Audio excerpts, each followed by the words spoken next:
Hindi na po uso ngayon yung the bigger, the better. Kung wala naman kayong emotional connection, hindi naman magaling yung mga techniques, kulang ang communication, kulang ang strategy, edi sa'yo na lang yung malaki mo. Hindi kailangan ng mga kababaihan yung ganyan. Maitim ba skin, underarm at singit mo? K-Skin ang bahala sa'yo. Premium ang ingredients, paraben-free and sulfate-free, and FDA-approved, kaya safe for everyone. With K-Skin, ibalik ang alindog mo. Huwag nang magpahuli. Hi guys! Welcome back to our channel. Kamusta po kayong lahat? Sana ay nasa mabuti po kayo. At sa mga hindi po nakakakilala sa akin, my name is Cheryl P. At kung bago lang po kayo sa channel na to, pwede po pong makahingi ng isang favor to please consider to subscribe dito po sa ating channel. And also, huwag niyo na rin po sanang kalimutan i-like ang ating Facebook page official and also ang ating TikTok account, Cheryl P. Maraming salamat po. And for today's video is another concerned video po. Ang sabi niya is, Miss Ting, ask ko lang, how much is required para ma-satisfy ang isang babae? So, tingin ko dito sa tanong niya yung size, ano?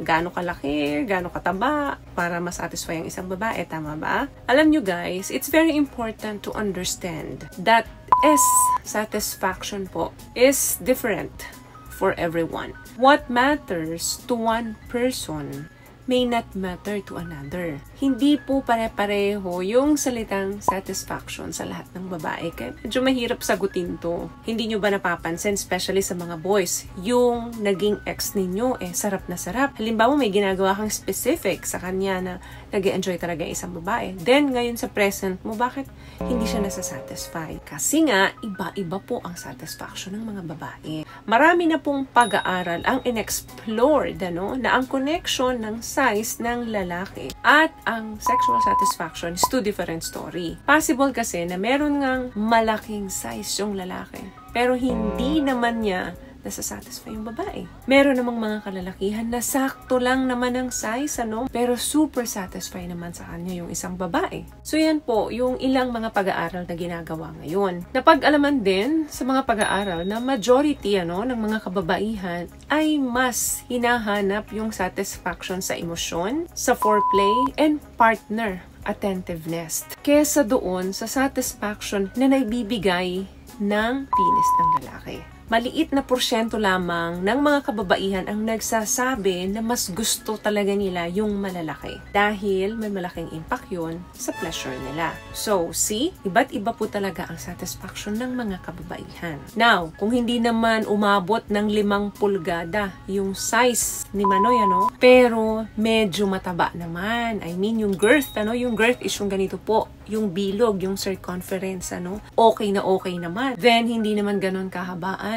Tapos, magaling ang performance ng lalaki. Naku, okay na yan, generally speaking, sa mga kababaihan. Hindi na po uso ngayon yung the bigger, the better. Kung wala naman kayong emotional connection, hindi naman magaling yung mga techniques, kulang ang communication, kulang ang strategy, edi sa'yo na lang yung malaki mo. Hindi kailangan ng mga kababaihan yung ganyang kalaki, tapos wala ka naman ng mga nabanggit ko. Bakit ba kailangan yung emotional connection na nabanggit ko kanina? Kasi doon nagkakaroon ng relaxation yung babae. Doon siya nagsusurrender. Very important sa mga kababaihan na relax siya sa tuwing makikipagbembang sa inyo. Kailangan hindi lang physically connected ang babae but also emotionally connected siya doon sa kapares niya. Number 2, bakit kailangan ng communication? Dahil para alam mo kung ano yung game lang yung babae. Kasi baka minsan gusto mo ipasok doon sa pangalawang butas niya pero hindi naman comfortable yung babae doon. So dapat doon pa lang na pag-uusapan na ninyo kung ano yung mga don'ts and do's. What I love about this product, itong No More Dark Secret ng K-Skin, bukod sa may advanced whitening na siya na kung saan pwede niyang matulungan na pumuti yung mga singit-singit mo, moisturizing, meron siyang anti-irritation, antibacterial, maintain healthy pH level. Hindi lang pambabae, meron din po tayong pang-lalaki. Number 3, bakit mahalaga ang technique kesa dun sa laki? Because yung technique mas nagmamatter sa mga kababaihan yan. For example,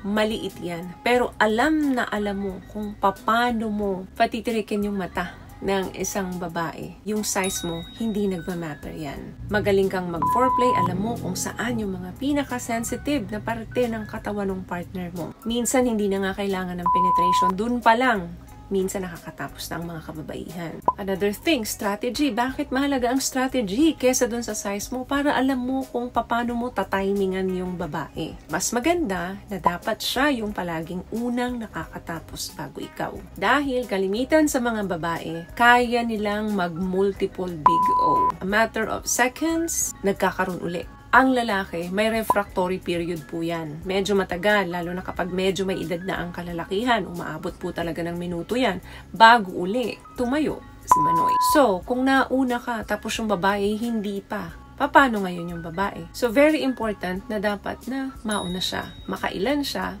bago ikaw. Alisin na rin natin yung mga misconception ng the bigger, the better. Kasi kapag bigger daw, mas masculine ang isang lalaki. Yung confidence daw is nandoon. Then, pagdating naman sa relationship, wala ka namang binatbat.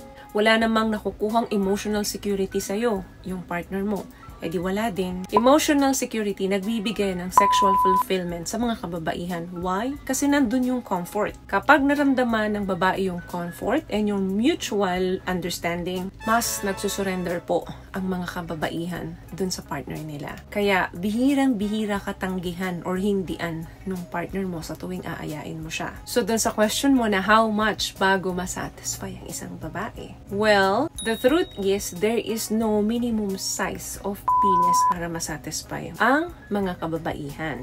There's no universal minimum size that guarantees satisfaction because pleasure is influenced by a combination of physical, emotional, and psychological factor. So, may nakuha ka bang tips sa mga napag-usapan natin ngayon? At kung nagustuhan mo ating video, please give it a thumbs up, comment down below, and also share this video na rin po sa mga kaibigan na sa tingin yung matutulungan ng video natin.